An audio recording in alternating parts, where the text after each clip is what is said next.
Hey gang, this is Terry with Toxic Natos. Hey, today we're doing something a little different.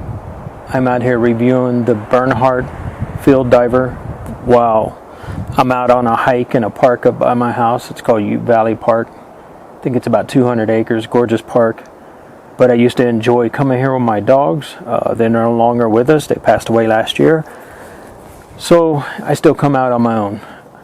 Either way, let's get on to the watch. So this is from Fred Bernhardt, which has been around since, I think 1998 is when he started his business. He comes from a manufacturing background, and he started building watches for his local colleges and police force and stuff like that. He's based out of High Point, North Carolina. He's one of the old cats in the watch game, believe it or not. This particular watch is one of his base model watches, and this Field Diver is actually a 39 millimeter, has 20 millimeter lugs.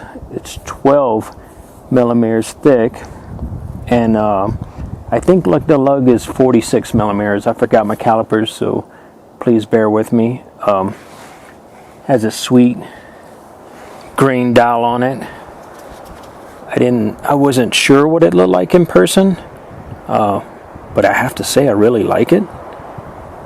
Has a red minute hand, date window at 4 o'clock. I'm not a huge fan of the date window at 4 o'clock, but on this watch it works really well.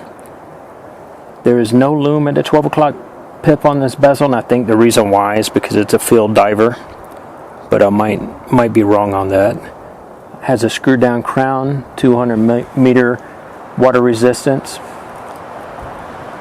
don't know if you could see that, pretty slick. Custom case back. It says Bernhardt Watch Company, High Point, North Carolina. Micro adjustment clasp, fold over clasp, which is actually one of my favorite.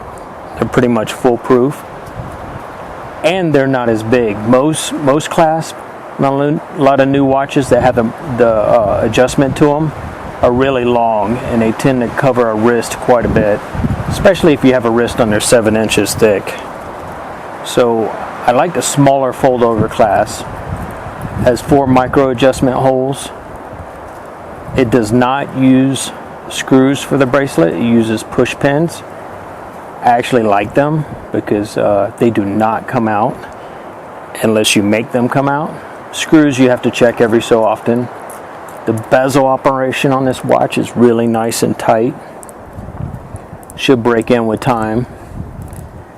Has solid links, not solid end links, but for $169, I do not expect solid end links. This watch also has a Sapphire Crystal, and it really is super legible. It doesn't have hardly any glare on it unless I put it directly in the sunlight. Are there things I would change on this watch? Yeah, I would put a 12 o'clock pip that's loomed, and maybe drilled lugs.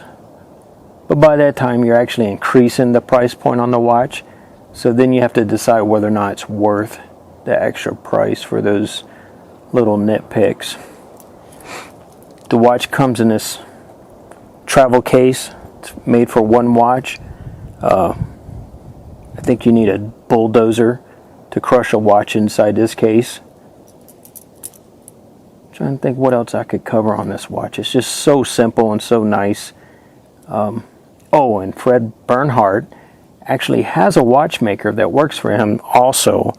So they do watch repairs, and they do all the warranty work on their watches in North Carolina. So if you have any issues, you'll probably get your watch back in a week and a half at the most. The guy is super fast, and he's big on customer service. You won't get crazy long emails from him describing everything, but if you ever have to use his customer service, it'll be cut and dry and quick. Man, you can't ask for much more from a company. I will say this about his company.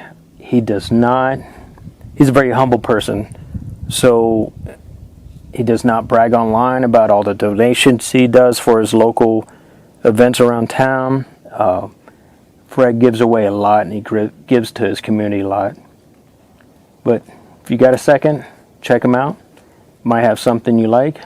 If not, try somebody else.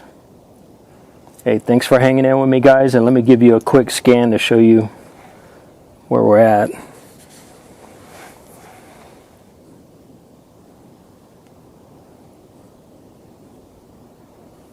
Sweet park. Really love this place. Glad to call it my home. Have a good one, gang.